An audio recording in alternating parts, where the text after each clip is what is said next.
setia saat doa belum terjawab. Mari kita buka kitab seorang yang sengsara namanya Ayub. Ayub 23 ayat 1-17. Ini adalah tulisan atau seruan erangan seorang yang doanya tidak dijawab Tuhan. Sebenarnya bukan tidak dijawab, belum saatnya. Kita tahu di pasal terakhir Ayub, Tuhan menjawabnya dan mengembalikan semua di dalam kehidupannya. Ayat pertama, tetapi Ayub menjawab, sekarang ini keluh kesahku menjadi pemberontakan. Tangannya menekan aku sehingga aku mengaduh. Ada kata sekarang ini. Mengingatkan kita agar kita jangan sampai terlalu terpukau dengan kondisi sekarang atau hari ini. Jangan sampai kita terbawa arus keadaan di sekeliling kita yang sementara sifatnya. Lalu kita melakukan kesalahan yang fatal yang bersifat jangka panjang. Kalau kita emosi contohnya, jangan ambil keputusan. Biasanya keputusan kita banyak salahnya. Keadaan kita itu adalah realita yang kita hidup di dalamnya.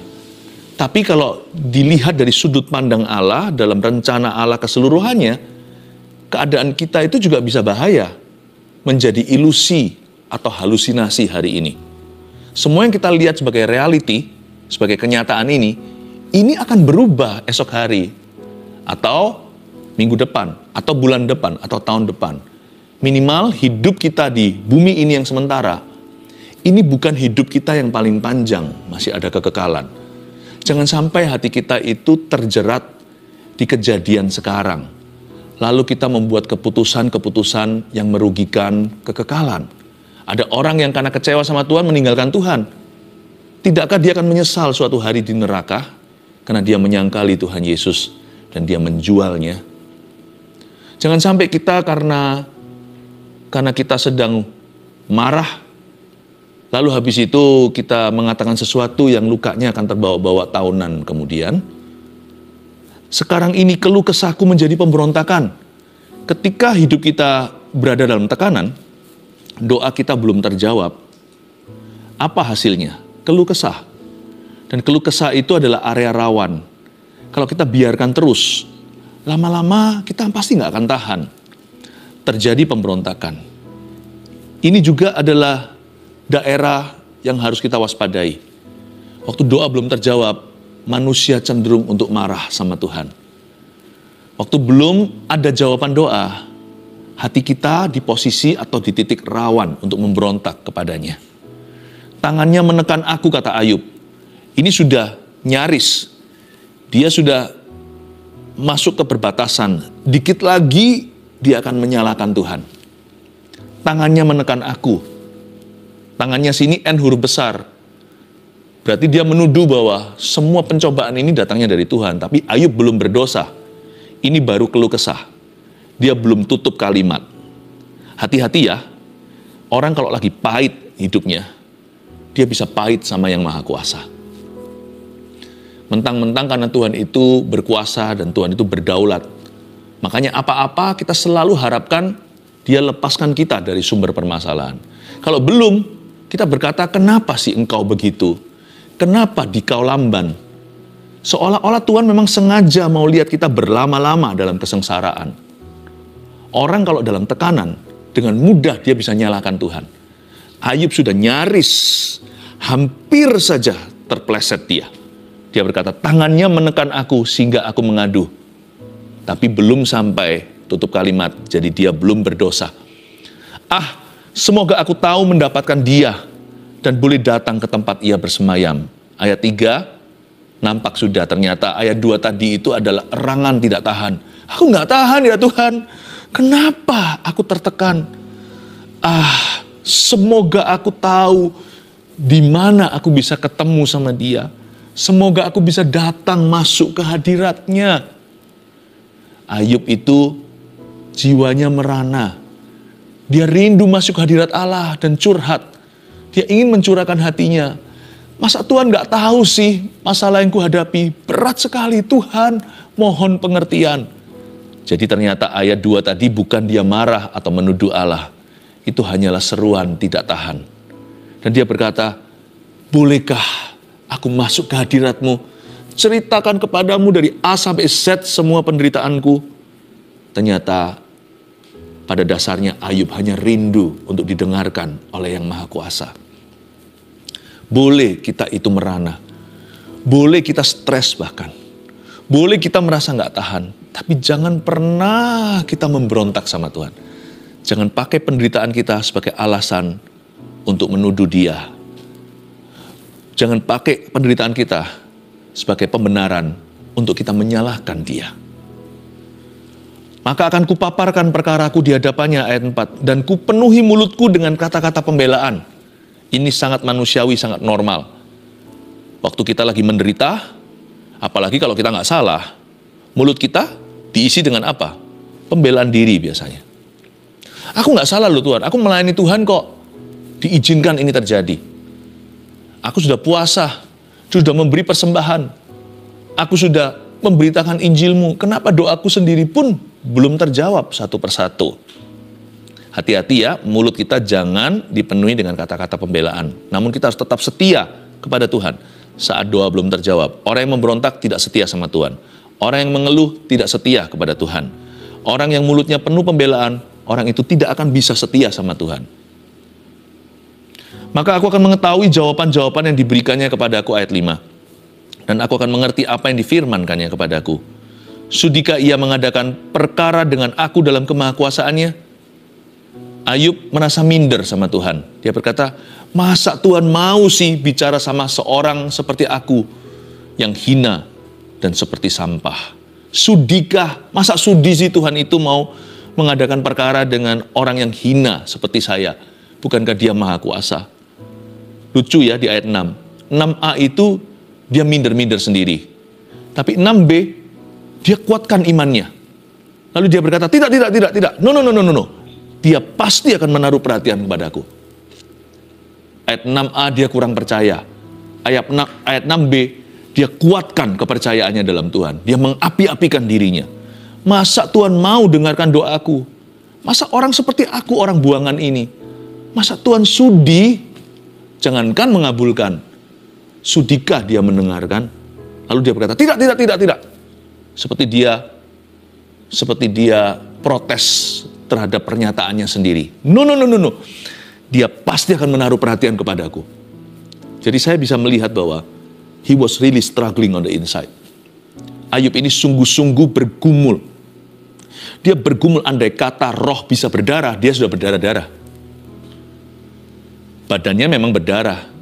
Karena Alkitab mencatat, Ayub itu terkena penyakit saking gatalnya, dia pakai beling, pakai kaca, pecahan serpihan itu untuk menggaruk-garuk kulitnya, sampai berdarah. Tapi andai kata roh bisa berdarah, inilah wujudnya. Ayub bisa kadang-kadang berkata, nggak mungkin. Lalu setelah itu, menit kemudian dia berkata, mungkin. Nggak bisa, nggak harus bisa. Masa Tuhan mau ya? Nggak mau lah. Dia harus mau. Dia bergumul sungguhan. Ayub ini relevan. Bukankah ini yang kita alami? Bukan berarti kita gila. Tapi kita itu bergumul untuk percaya. Kuat gravitasi ketidakpercayaan menarik kita ke bawah. Rasanya hati ini mau memberontak sama Tuhan. Rasanya mulut kita itu mau menghujatnya. Kalau doa belum terjawab itu rasanya mau lari aja dari hadirat Allah. Sekalipun ada ayat berkata, kemanakah aku dapat pergi menjauhi rohmu Tuhan? Kayaknya kita mau terbang ke ujung bumi kalau bisa. Ayat 7, orang jujurlah yang akan membela diri di hadapannya. Dan aku akan bebas dari hakimku untuk selama-lamanya. Maksudnya, give me a chance, kasih aku kesempatan untuk menjelaskan. Ayub ingin menjelaskan sama Tuhan, bahwa dia nggak bersalah. Kenapa dia dijadikan setan bulan-bulanan? Ya itulah misteri, kita nggak mengerti. Tapi kalau kita baca seluruh Ayub, kita hanya memahami bahwa Tuhan itu tidak pernah membiarkan kaki orang benar itu goyah selama-lamanya. Ayub berkata, aku mau ketemu hakimku, aku mau menjelaskan. Aku nggak akan pakai jasa manusia. Aku tidak perlu rekrut seorang jaksa. Biar aku jadi jaksa pembela bagi diriku sendiri. Aku sendiri yang tahu kok hidupku. Aku nggak salah Tuhan. Pada saat doa belum dijawab, jangan berargumentasi di dalam hati bahwa Anda benar kek atau Anda salah. Jangan. Nggak tentu kalau doa itu dijawab, berarti Anda sudah beres di depan Tuhan. Jawaban doa itu kan kasih karunia. Tuhan juga menjawab doa orang berdosa. Dan doa kalau belum dijawab juga nggak tentu berarti Anda sedang dalam dosa. Kalau doa belum terjawab, tidak tentu Anda sedang bersalah. Jangan berargumentasi. Belajar sabar menantikan. Nggak sabar juga bukan pilihan. Doa belum dijawab. Apa pilihan kita? Ya sabar dan beriman, tetap berharap kepadanya.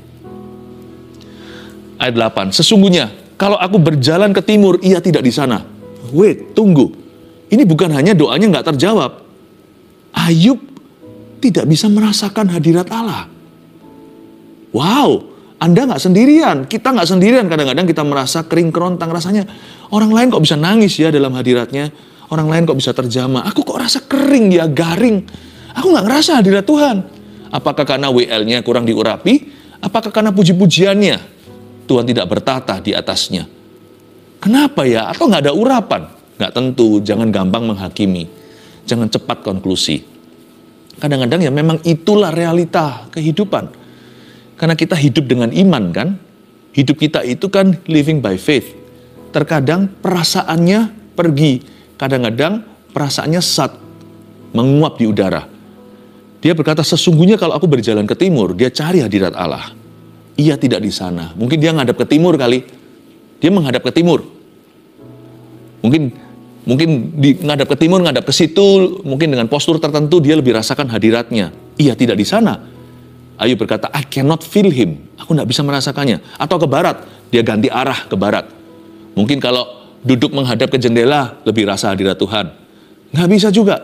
Mungkin duduk ngadap tembok sekalian. Tidak ku dapati dia. I cannot get him. Bahkan aku tidak bisa mendapat apa-apa dari doaku. Aku tidak memperoleh jawaban doa. Aku tidak bisa memperoleh sesuatu dari Tuhanku. Di utara aku cari dia, ia tidak nampak. Atau berpaling ke selatan, aku tidak melihat dia. I cannot see him. Biasanya kalau orang berdoa kan dia bisa melihat Tuhan dalam hidupnya. Nggak lihat Tuhan beneran, tapi lihat Tuhan atau campur tangannya. Aku nggak melihat campur tangan apa-apa. Mana hasil doaku? Kok nggak ketemu? Ayat 10. Karena ia tahu jalan hidupku. Seandainya ia menguji aku akan timbul seperti emas. Luar biasa loh ayat 10 ini. Bagi seorang yang tidak bisa merasakan hadirat Tuhan sama sekali lagi. Dia membuat satu pernyataan iman yang sangat powerful, yang sangat berkuasa. Dia berkata, aku tahu semua perasaan garingku atau semua perasaan hadirat Tuhan yang sat dan menguap di dalam jiwaku ini bukan berarti Tuhan gak ada. Hanya karena aku tidak merasakannya bukan berarti Tuhan gak ada. Karena ia tahu jalan hidupku. Ayub mengakui karakter kemahatauan Tuhan. Dia mengaku bahwa Tuhan itu maha tahu. Hanya karena dia tahu.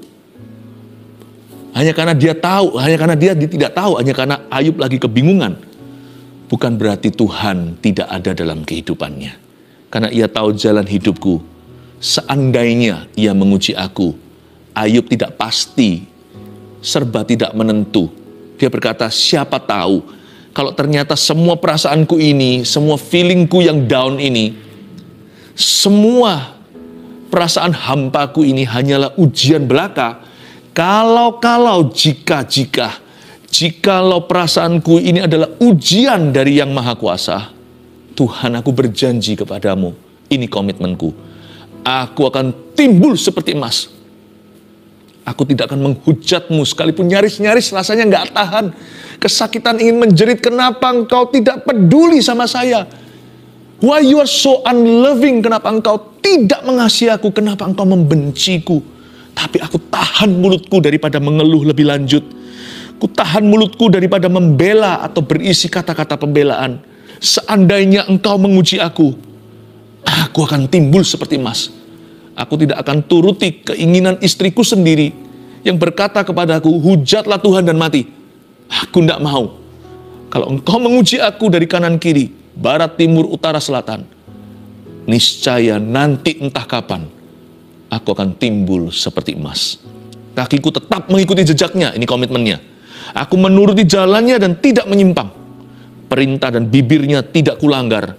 Dalam sanubariku kusimpan ucapan mulutnya. Dia berkata, aku akan tetap taat pada perintahmu, sekalipun gak kerasa apa-apa. Tetapi ia tidak pernah berubah, ayat 13. Siapa dapat menghalangi dia? Ayub mengakui bahwa Tuhan itu tidak berubah. Bahasa perjanjian baru, Tuhan Yesus tidak berubah. Dahulu, sekarang, sampai selama-lamanya. Dia nggak mengerti kenapa Tuhan diam saja. Tapi satu hal yang pasti, dia sudah sedia payung sebelum hujan. Sebelum dia dicobai dan diuji iman, Ayub ini sudah isi pelurunya dengan roh pengenalan akan Tuhan. Sudah ada butir-butir kebenaran yang dia simpan dalam sanubarinya. Dia berkata, setahu aku, Allah itu nggak pernah berubah. Jadi meskipun segala sesuatu yang ku alami ini berteriak, Allah itu jahat. Semua orang di sekelilingku menyarankan, Tuhan nggak peduli lagi sama saya. Tuhan benci sama kamu. Aku tidak mau percaya semua itu, karena itu hanyalah realitas sementara. Aku percaya pada pewahyuan yang kekal. Ini yang ku tahu. Sebelum aku menggaruk-garuk kulitku dengan beling dan serpian kaca ini. Sebelum anak-anakku mati karena tragedi. Sebelum kebakaran terjadi, ternakku hangus semua. Ini yang aku tahu. Tuhanku baik, dan dia tidak berubah. Apapun realita hari ini, apapun kenyataan yang kuhadapi, apapun kondisi keadaan yang sekarang kualami, satu hal ku tahu, wahyu ini telah kupegang teguh. Aku tidak percaya apa yang kelihatan. Aku taruh percaya pada apa yang tidak kelihatan, dan ini pewahyuan. Tuhanku tidak berubah, dia baik, and he never changes. Dia itu naik banding ke moralitasnya Tuhan. Tuhan punya moral itu tidak bercacat celah. Allah itu tidak jahat, dan tidak ada pertukaran bayangan di dalam dirinya. Tuhan tidak bisa berbuat jahat, dan Tuhan tidak bisa jahatin kita. Dia berkata, tetapi ia tidak pernah berubah, siapa dapat menghalangi dia? Lalu dia katakan di ayat 13b, inilah kedaulatan Allah. Disinilah dia terbentur. Dia terbentur kedaulatan Tuhan, dan dia nggak bisa apa-apa. Dia nggak bisa paksa kehendaknya. Apa yang dikehendakinya, dilaksanakannya juga. Dia nggak tahu, kalau Tuhan izinkan semua yang ku alami ini, belum ada jawaban doa lagi, maka anggaplah itu kedaulatan yang aku belum mengerti. Apa yang dikehendakinya, dilaksanakannya juga. Karena dia raja, dia tidak berutang apa-apa. Makanya itu Ayub di sini, di ayat 13, dia kuburkan roh penasaran. Tadinya dia menuntut, kan dia mau pembelaan. Kan dia juga mau membeberkan perkaranya di hadapan hakimnya, ya kan? Tadinya dia ingin berdebat dengan yang Maha Kuasa. Dia menuntut Tuhan menjawab pertanyaannya. Ada satu pertanyaan Ayub yang selalu ada di dalam hatinya waktu mengalami semua sengsara ini. Mengapa kau izinkan? Why Lord? Why? Kenapa? Tapi di ayat 13 ketika dia terbentur dengan kedaulatannya, apa yang dikehendakinya dilaksanakannya juga. Ayub akhirnya tenangkan jiwanya. Dia berkata, aku tidak akan tanya lagi kenapa. Inilah jawabannya. Jawaban terbaik di bawah kolong langit. Mengapa doa belum terjawab? Apa yang dikehendakinya, dilaksanakannya juga. Tuhan memberi, Tuhan mengambil. Terpujilah nama Tuhan. Tuhan menjawab semua doa kita sesuai kehendaknya. Terbentur kedaulatannya, Ayub kalah dan Ayub mengalah. Menurut saya di ayat 13 akhir ini, damai sejahtera mulai merayap masuk dalam jiwanya. Damai sejahtera yang melampaui segala akal budi. Ayat 14. Karena ia akan menyelesaikan apa yang ditetapkan atasku. Ini kan kata-kata orang aman. Ia pasti akan selesaikan apa yang ditetapkan atasku. Dia yang memulai pekerjaan baik di dalam diriku akan menyelesaikannya. Entah gimana, kapan waktunya, jatuh temponya kapan, hanya Tuhan yang tahu. Tapi aku tahu dengan iman bahwa Tuhan akan selesaikan apa yang ditetapkan. Kalau Tuhan memberkati aku, kalau Tuhan seolah mencabut berkatnya, aku tahu Allahku bukan kutuk, Allahku adalah berkat. Dia akan memberkati aku kembali. Ini kata-kata orang yang restored atau yang pulih hati. Dan banyak lagi hal yang serupa itu dimaksudkannya. Apa maksudnya ayat 14b? Banyak hal lagi yang serupa dimaksudkannya. Ini yang disebut dalam bahasa Inggris etc., etc., dan lain-lain, dan sebagainya, DSB. Ia akan menyelesaikannya. Bahkan hal-hal yang lainnya etc., dan lain-lain, dan sebagainya, yang sekarang aku belum bisa lihat, karena aku terlalu sekarang terpaku dengan sengsaraku. Aku belum tahu, by faith sajalah, aduh pokoknya Pokoknya dengan iman saja deh. Aku tahu nanti ke depan masih jauh, masih panjang jalanku. Tuhan akan menyelesaikannya untuk aku. Ini kata-kata orang beriman. Sementara jari jemarinya pegang beling dan kaca dan garuk-garuk kusta di badannya atau lepra. Itulah sebabnya hatiku gemetar menghadapi dia. Kalau semuanya itu kubayangkan, maka aku ketakutan terhadap dia. Inilah attitude atau sikap hati yang harus kita punya, yang disebut roh takut akan Allah. Jangan tunggu jawaban doa, baru kita berkata terima kasih ya Tuhan. Tapi waktu doa belum dijawab, tetap takut dong sama Tuhan Yesus. Memang kunci kerajaan sorga diserahkan kepada kita, yaitu untuk kita bisa berdoa. Tapi jangan lupa loh, ada kunci yang tidak diberikan ke kita atau gerejanya. Kunci hidup, kunci mati, kunci hidup, kunci maut. Selama di atas masih ada yang maha kuasa, takutlah. Jangan tunggu dijawab doanya, baru kita mengabdi kepadanya. Doa belum terjawab, tetap takutlah akan dia yang memegang kunci kehidupan dan kunci kematian. Allah telah membuat aku putus asa. Yang maha kuasa telah membuat hatiku gemetar. Bahaya ayat 16. Orang yang putus asa itu biasanya vulnerable, rawan jiwanya. Sebab bukan karena kegelapan aku binasa, dan bukan juga karena mukaku ditutupi gelap gulita. Inilah orang dunia katakan, orang kalau matanya gelap, mukanya gelap ya matanya gelap dong. Mukaku ditutupi gelap gulita berarti matanya nggak ada sinar. Mata gelap gulita biasanya akan halalkan segala cara dan juga halalkan dosa atas nama A_N, atas nama kecewa sama Tuhan. Ini bahaya. Tapi Ayub tidak demikian. Dia bilang, sekalipun aku putus asa, mukaku ditutupi gelap gulita, hatiku tetap gemetar menghadapi dia. Dan aku tetap ketakutan terhadap dia. Membuat orang ini beda, makanya ada di ayat firman untuk kita pelajari dan teladani. Dia berkata, sekalipun aku sedang putus asa, rawan ya. Mukaku ditutupi gelap gulita, matanya gelap gulita, alias matanya nggak bisa lihat titik terang, atau tidak ada secercah pengharapan. Namun ini komitmen hatinya, hatiku tetap gemetar menghadapi dia. Dan aku tetap ketakutan terhadap dia. 3 poin sederhana saya berikan kepada Anda dalam menanti-nantikan jawaban doa. Bahwa kita harus tetap setia saat doa kita belum terjawab. 1, kita harus tetap taat pada perintahnya saat tidak bisa rasakan hadiratnya. Ini review apa yang kita pelajari sepanjang pasal ini. Kalau kita tidak bisa rasakan hadiratnya, terus jangan habis itu semerta-merta langsung lari kepada dosa. Hanya karena kita nggak bisa rasakan hadiratnya, lalu kita tidak mau pelayanan. Kita nggak bisa rasakan hadiratnya, kita berhak memberontak. Nggak boleh. Kita nggak rasa hadiratnya hari ini, maksudnya feelingnya, perasaannya. Tuhan tetap hadir kok. Tuhan tetap ada di atas tahtanya kok. Tuhan hadir nggak hadir itu nggak ada hubungannya dan nggak bergantung pada engkau dan aku merasakannya atau tidak. Tetap taat pada perintahnya karena itu obligasi kita, karena itu adalah duty, tanggung jawab kita.